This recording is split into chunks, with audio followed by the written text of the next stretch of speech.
Apa-apa yang selama ini mereka serang kita, ada oknum-oknum yang berlaku tidak baik, ya kita ikut memperbaiki, saudara. Kita ikut memperbaiki. Jangan juga kita biarkan kalau ada saudara-saudara kita dari kalangan habaib yang melakukan hal yang tidak baik. Jangan. Saudara, sebelum orang lain tegur, kita yang tegur. Sebelum orang lain yang memperbaiki, kita yang wajib untuk memperbaikinya. Nah, jadi sekali lagi kita ambil hikmahnya aja. Kalau ada yang tanya apa sih hikmahnya nih serangan begal nasab? Oh, banyak hikmahnya. Apa hikmahnya dari serangan begal nasab ini? Hikmahnya satu, saudara yang tadinya nggak tahu ilmu nasab jadi tahu. Tahu nih, Ya.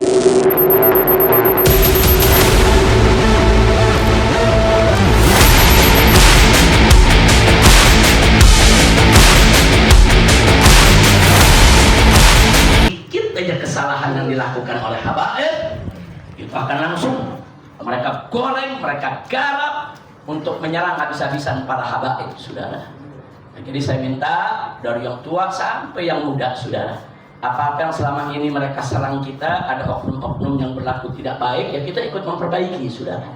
Kita ikut memperbaiki. Jangan juga kita biarkan kalau ada saudara-saudara kita dari kalangan habaib yang melakukan hal yang tidak baik. Jangan. Saudara, sebelum orang lain tegur, kita yang tegur. Sebelum orang lain yang memperbaiki, kita yang wajib untuk memperbaikinya. Nah, jadi sekali lagi kita ambil hikmahnya aja. Kalau ada yang tanya apa sih hikmahnya nih serangan begal nasab? Oh, banyak hikmahnya.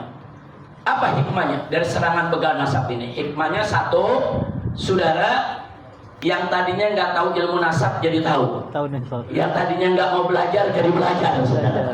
Yang tadinya nggak mau baca buku nasab, ini jadi baca, saudara. Oh, luar biasa. Jadi ada al-hadsu, ada qiraah, yaitu kutubus sirah, kutubut tarikh, kutubun nasab. Alhamdulillah.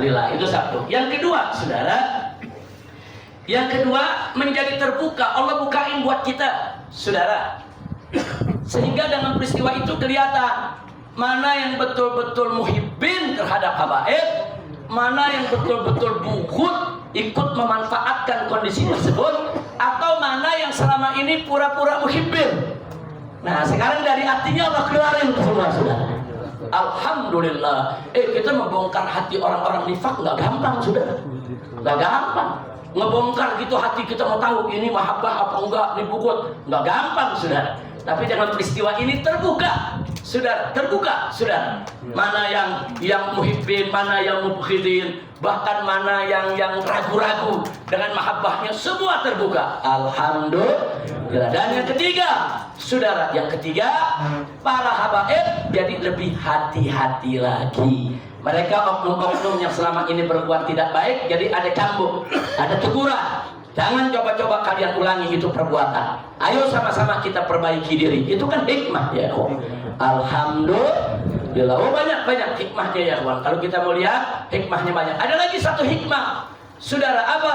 Kita jadi ingat Imam Ubaidillah. Nah, selama ini kalau kita tahlil, kita apa tadi Imam Ubaidillah jarang disebut tuh, saudara. Yang disebut Ahmad bin Isa Al-Muhajir, yang disebut Faqih Mugaddam, saudara. Nah, iya, jangan-jangan kita lagi dijewer nih, saudara.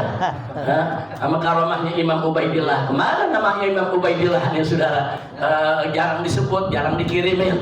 Nah, kalau sekarang di mana-mana kita ngelihat, alhamdulillah, saudara, harus sebut itu nama, saudara, untuk isbat bahwa ar-rajul bukan fiktif.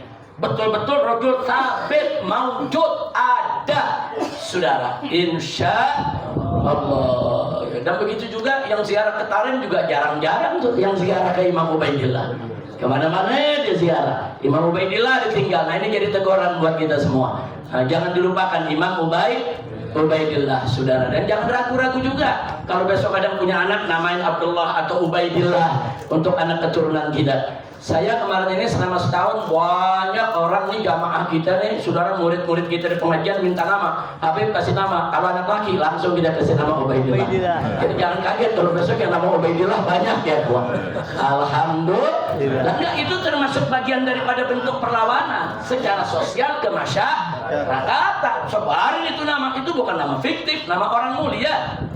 Nah, itu yang kita mau sampaikan. Jadi sekali lagi yuk, jadikan fitnah tersebut dan fitnah begal nasab ini sebagai pelajaran buat kita. Mudah-mudahan ke depan tidak berulang. Tapi saya minta semua tetap pasang mata, buka telinga, saudara, karena gerakan politik ini belum selesai, saudara. Tangan-tangan mereka-mereka yang berkuasa 10 tahun masih ada di jajaran atas. Jadi setiap saat mereka bisa membongkar lagi, saudara, yang lebih gila lagi untuk memfitnah kalangan habaib. Nah, itu saja. Dan yang terakhir, saya mengingatkan semua, saudara, bahwa yang mulia di tengah masyarakat ini, saudara, bukan habaib saja. Para ulama juga mulia, saudara. Al-ulama warathatul anbiya. Ulama itu, saudara, itu pewaris para nabi. Itu kiai-kiai, ajangan-ajangan yang pada punya ilmu yang berakhlak mulia, saudara. Jangan main-main, warathatul anbiya. Dan gak main-main, Allah yang puji ulama dalam Al-Quranul Karim. Innama yakhsyallaha min ibadihil ulama. Sesungguhnya hamba yang takut kepada Allah adalah dari kalangan ulama. Gak sampai situ. Di ayat lain Allah nyatakan yarfa'illahu alladzina amanu minkum walladzina utul ilma darajat. Allah tinggikan derajat ulama, saudara. Nah, jadi ulama ini, saudara, juga punya kedudukan mulia. Nah, karena itu saya minta kepada para habaib, wajib kita muliakan mereka yang dimuliakan Allah. Ahlul Bait dimuliakan Allah, kita muliakan. Ulama dimuliakan Allah, wajib kita muliakan. Jadi jangan ada lagi itu, saudara, maaf, jangan ada lagi di kalangan anak-anak muda kita, saudara, umur masih muda, masih belasan tahun atau mungkin 20-an tahun. Tapi kalau ketemu kiai-kiai, saudara, yang besar dari kalangan mereka, cium tangan aja, malu, takut. Innalillahi wa inna ilaihi raji'un. Saya ketemu kiai-kiai dari dulu, saudara.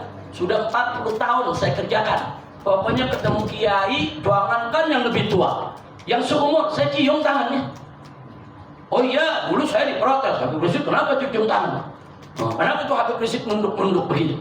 Saudara, itu bagian daripada pembauran kita, pergaulan kita, untuk menghidupkan rasa saling cinta di antara kita, insya Allah. Nah, saya kasih contoh. Saya ceramah di satu daerah, sudah. Saya kasih contoh pengalaman saya. Saya ceramah di satu daerah, saya lupa. Mungkin karena terburu-buru nih mengubar, kadang-kadang kan satu hari ada 2-3 jadwal nih, dari sini mau lompat ke jadwal sana, saudara. Nah, jadi begitu naik, assalamualaikum, langsung ceramah. Kita nggak sebut tuh nama-nama kiai yang di panggung. Di panggung kan ada kiai-kiai, sudah. Ini kan yang di bawah kan murid mereka semua. Kita nggak sebut, sudah. Habis ceramah kita pergi. Itu mereka-mereka yang hadir nggak perhatian dengan ceramah kita, sudah. Nah, mereka lihat siapa ini ceramah. Karena apa? Karena mereka merasa guru mereka nggak dihormatin. Sudah. Itu pengalaman kita. Seterburu-buru apapun, sebut sapa, sudah. Jadi apresiasi mereka. Nah, makanya semenjak saat itu, saudara, saya ceramah di mana tempat, saudara. Oh, kita apresiasi dulu. Kalau perlu kita minta sama panitia siapa aja nama kiai yang ada. Kita minta nama-namanya, kita sebutin satu-satu. Itu begitu disebutin, saudara, itu kiai senang.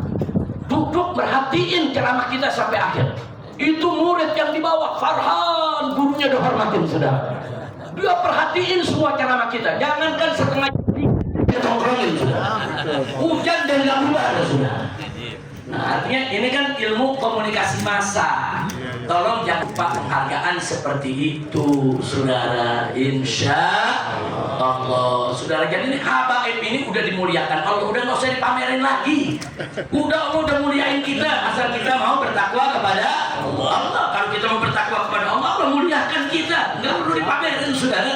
Tapi kita juga perlu, saudara, untuk memuliakan mereka-mereka yang dimuliakan Allah, saudara. Yang dimuliakan Allah bukan habaib saja, bukan ahlul bait saja, para aulia, para ulama, para sholihin, mereka semua dimuliakan Allah. Yuk kita muliakan mereka, insya Allah. Nah, itu saja yang bisa saya sampaikan. Maaf kalau yang akan saya sampaikan ini, saudara, mungkin terlalu sensitif, ya. Nah, tapi karena ini mumpung yang 99,9% habaib, kapan lagi, saudara? Udah gitu di rumah jenderalnya.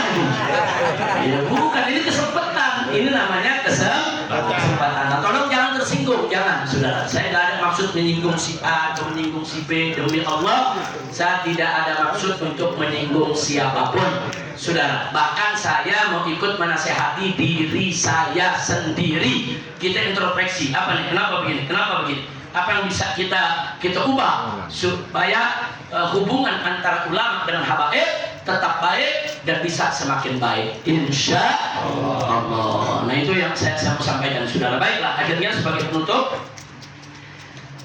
tentu kita tahu ada satu buku yang diterbitkan oleh saya punya menantu Habib Hanif dan kawan-kawan. Habib Hanif tidak sendiri, yaitu tentang keabsahan nasab